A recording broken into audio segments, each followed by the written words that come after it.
As always, welcome to the show where we focus with such a passion on Mother Africa. This week we take a look at urbanization and we focus on Kenya. We get your views on the issues, and as always, we have Africa's top 10. You're watching the Africa Leadership Dialogues. I'm Julie Gichuru.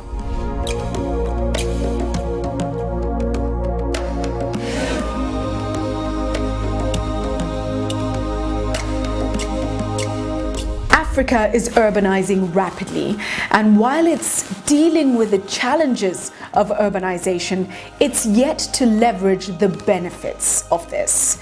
Now, so much needs to be done, from infrastructure to decongestion, provision of services, quality housing, land issues, and so much more.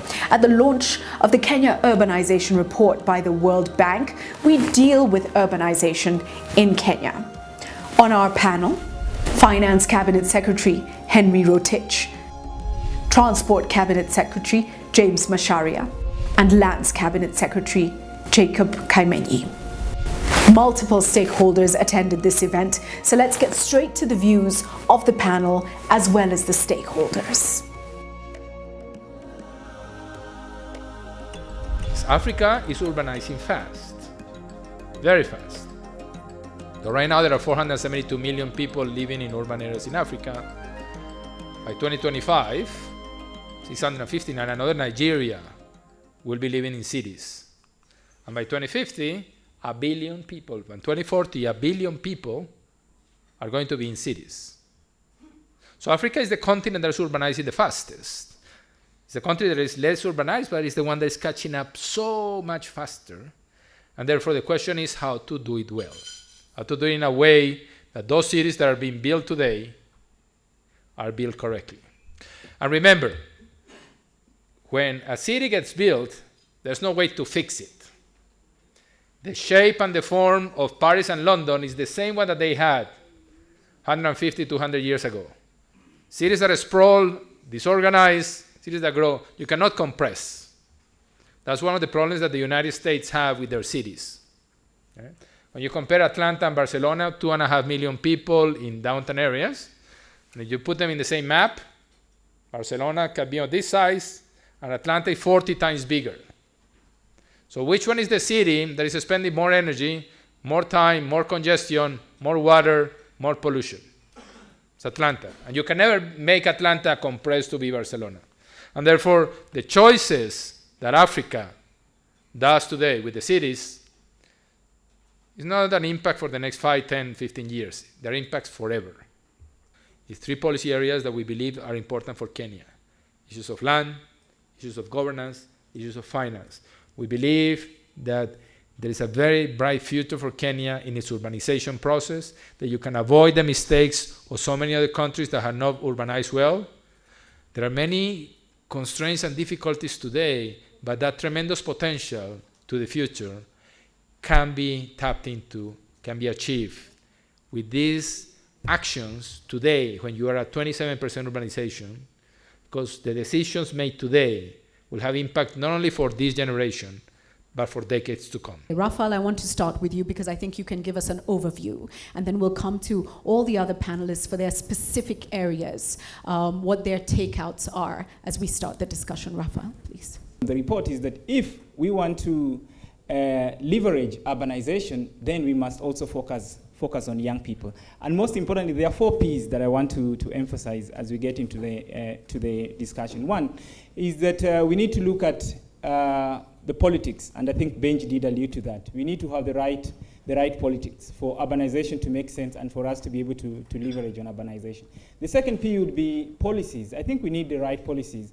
And obviously, we've realized that we do not have the right policies, responsive policies that can help us to manage and benefit from urbanization. The third P would be programs. We need to have the right programs, policies and then programs, responsive programs. And lastly, I think we need to have people. We need to put people at the center of every other policy, every other program, and every other development agenda that we have for us to be able to benefit from urbanization. Thank you for that. So just coming to the issue of jobs, when we say 50,000 formal jobs, the informal sector is playing a huge role. And sometimes we don't often enough recognize the importance of the informal sector. And the big question, I know this is a discussion the bank is having, and it's released a report on this, is how to make the informal formal, which is a huge move that we need to look at. I'm going to come to you, Tom, next. And we've been told land is critical, it's a valuable resource, but some of the key issues, financing and planning. Tom, when the word planning comes to mind, we're being told we can avoid the mistakes of many other cities. We have opportunities to get it right. We're not doing it right now. We're falling right into bad planning. We're falling into unethical business practices of people who are building things that are of bad quality, claiming lives. How do we salvage the situation for our cities in Kenya, Tom? First, let me say that there is an opportunity for Kenyan cities really to foster prosperity. And I think there are areas of concern that we can focus on. I believe that we have been using quite a huge resources in infrastructure. And I know that infrastructure can actually steer these cities to be able to transform the economy. My worry is that the way we operate still is in a very, very disintegrated way. And I think that the focus we should have now is an integrated way of doing things. Right now we have too many silos. For example, in an urban setting, road sector is operating independently. Energy sector is operating independently. All sectors are operating independently. That we cannot harness. We cannot create an efficient spatial economy in cities. To create spatial economies, efficient spatial economies in cities, we have to go the integrated way. And I think that Kenya has started that. The first Nairobi Integrated Urban Development Master Plan involved all sectors, both at national government and also at the county government, to make sure that from now on, we must be faithful to an integrated process. And so we have created one particular template to which we all draw, and resources now would be targeted towards achieving a much more efficient and sustainable city through an integrated process. Some really sobering statistics there. 70% of people living in Nairobi are using, they said matatu, I will say bus or matatu, right? Public service transport, or walking to work. This means you have limited access to opportunities. You've been in this industry, I think now, Edwin's, for close to 3 decades. How do we resolve the issues with respect to transport? What must we do to ensure that we are headed in the right direction? Please. Thank you very much. My opinion is that perhaps the greatest facilitator we need to develop this city, if it is going to function, is to deal with the issue of transport. And if we are going to do that, one is that we must plan the city in such a way that we are able to provide transportation without it costing us a lot of money to provide it. My opinion is that to make Nairobi work, I'm happy with the idea of creating the Metropolitan Transport Authority, which is supposed to bring in a mass transport system, which we need to be able to develop. But we must do 3 things. One, we must separate infrastructure owners from rolling stock owners, and then from operators. Before I leave you, Edwin, a quick question. In terms of the partnership between private sector, the county structures, the ministries, relevant ministries, is that working? It is not working. It's not working because if there is anything that the governments, both at county level and national level, are not doing, is to invest in transport. There is this feeling that if you invest in infrastructure, you have invested in transport. You haven't invested in transport. We want to see good funding. If you are going to fund, say, 10 billion on infrastructure, please invest 4 billion on transport. Transport, we are talking about how do you use the infrastructure to deliver goods and passengers in a most efficient, cost-effective manner. Now, it's not easy for private sector, as it is, to be left to do transportation alone. The government must be able to come into transportation, to be able to provide subsidies or be able to facilitate simple things. It's economic instruments or political instruments. Just waking up one morning and saying, must we go all of us to work at 8? It is something you just need to wake up one morning and say, no, these institutions are going to start, or this category of functions will start, it's judiciary or what will start at different times of the day. You don't need anything else. That's an economic instrument. It's a pronunciation. That's what we want to see happening. Coming to housing. Again, the statistics, very shocking, Ravi. You have come into a space where you're providing affordable housing. What are your observations in terms of your actual experience in this area and some of the information that you've seen this morning from the bank, please? Thanks, Julie. So Karibu Homes is doing 1,000 houses in Athi River, and we're finishing the first phase, so the first 300 residents are moving in, out of which more than 60% earn between 50,000 and 120,000 a month, which is what you're saying. So it's a big step towards the right direction in getting the affordability right and driving a profit for investors. Now, look at it this way. I'm doing 1,000 houses. The demand is 80,000. So 80 of us in this room could do 1,000 houses, and we'd dent just 1 year of demand. So the big question is, why is nobody doing what we're doing? I mean, this is the mystery, and part of my mission as the company is to catalyze this housing requirement. In 2013, 15,000 permits were offered in Nairobi, 300 to housing below 2 million shillings.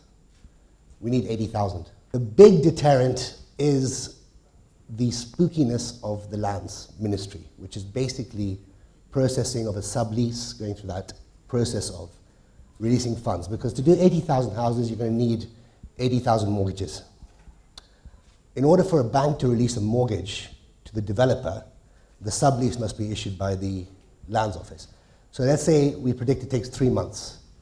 If it takes an additional 3 months, the cost of that finance will make the developer bankrupt. So this basically is a big deterrent. Stay with the Africa Leadership Dialogues.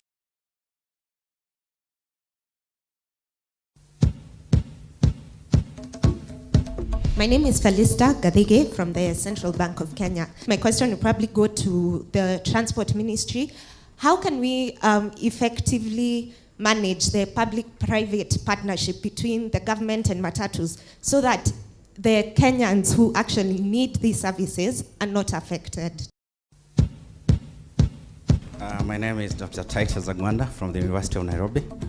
Can we be able to accelerate the production of adequate housing that can be able to accommodate the large numbers of people that are moving into the urban areas, or the population increase in the urban areas, so that we adequately house them, whether they want to own or they want to rent?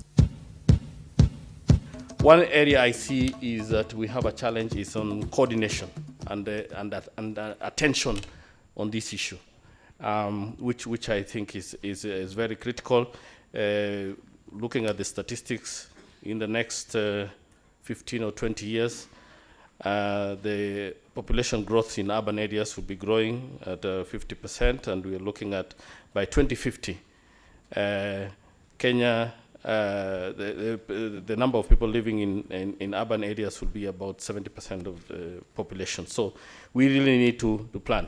Yet, as we speak, we have relegated this thing to, small units either in the urban units in the county governments or in the ministry responsible. Lastly is the issue of coordination with the county government. As you all know, that the funding to counties now, we fund the counties on every month, and the big issue now is how much do counties set aside for cities, for urban and cities.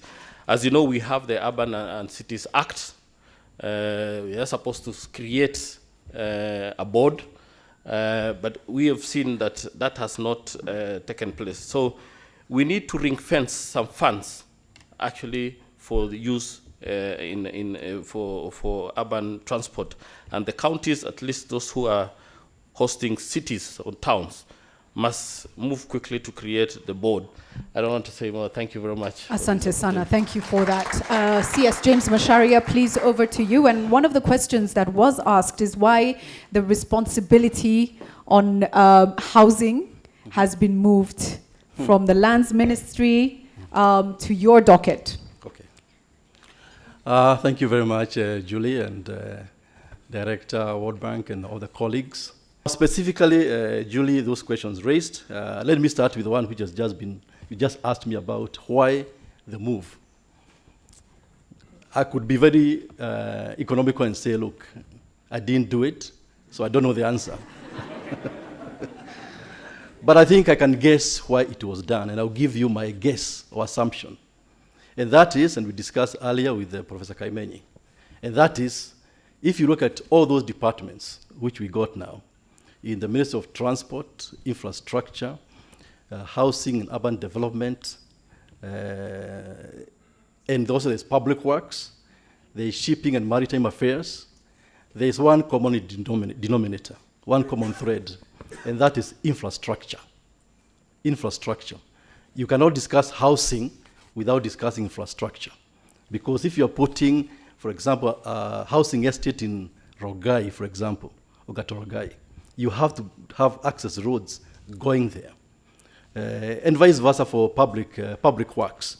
And so my assumption or my guess is that the president looked at all these functions, all these departments, and said, we require a common denominator in terms of infrastructure, and therefore put them in one pot, and hence the changes.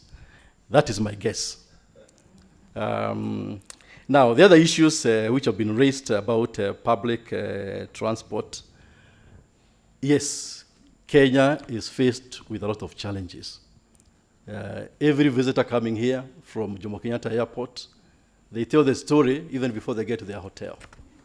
Yeah? Because they know the kind of things they go through. Sometimes they take longer to get to the hotel than from their destination. But we are doing a lot, like CS Rotich alluded to. We can discuss that topic for long. But let me say, we are planning this under the mass rapid transport system, which has got two components, the bus and the commuter rail.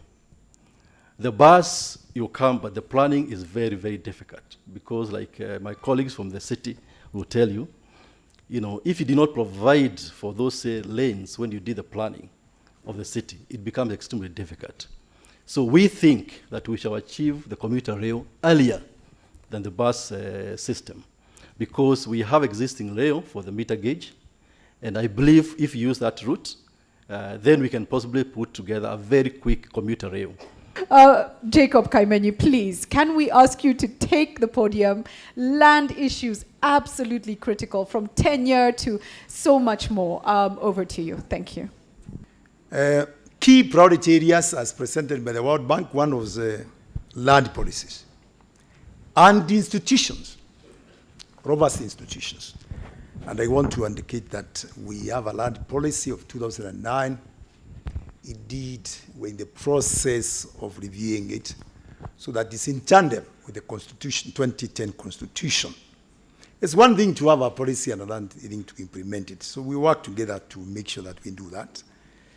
We have several bills. Some of them you may not be aware, but you see, all geared towards improving management of land. This critical sector in this country. For example, we have a communities land bill.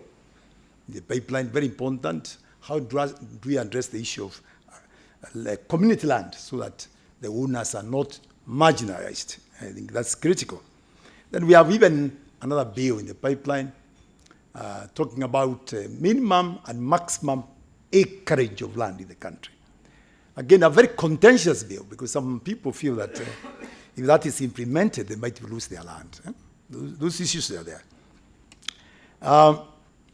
Again, let me not dwell so much on that. Urban governance, I do agree with what was mentioned earlier on, is key.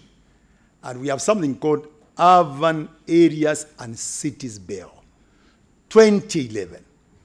And then that's a little bit dated. We have another one which is seeking to amend that particular act so that our definition of a city, of a town, of an urban center, so to speak, has changed. As to whether we should work in an integrated approach, why not? Yes, we agree. And there were concerns about inspection services. We do agree, yes, inspection services are critical, but please help us. You remember hardly in 2015, for example, when there was a collapse of a building in Uruma, we established an inspectorate unit within the ministry. But then, when these inspectors moved to some of these places, to audit, to inspect some of these buildings, we are faced with gangs of criminals fighting our inspectors. We get cartels threatening them through SMSs to kill them, to murder them. So we need to work and be very sensitive as a nation. Concerted effort. Let us expose these criminals for who they are. Somebody somewhere must have issued a completion certificate. Those are professionals. It is you, maybe you are looking at me. What is your responsibility? You get what I'm trying to say? The professionalism we are talking about this should not be in abstract form. It must be practiced by all of us. Somebody wanted to talk about the status report. And the disease called graviosis. Grabbing of land in this country. Yes, it is true. Land grabbing is taking place, but I want to indicate that there is an institution mandated to deal with this matter. And that is the National Land Commission, in cooperation and in consultation with my ministry, and we are going to do that. Particularly addressing the past injustices, land injustices, where land was grabbed on its own volition or through a complaint. So you can complain officially and it will be addressed. Stay with the Africa Leadership Dialogues.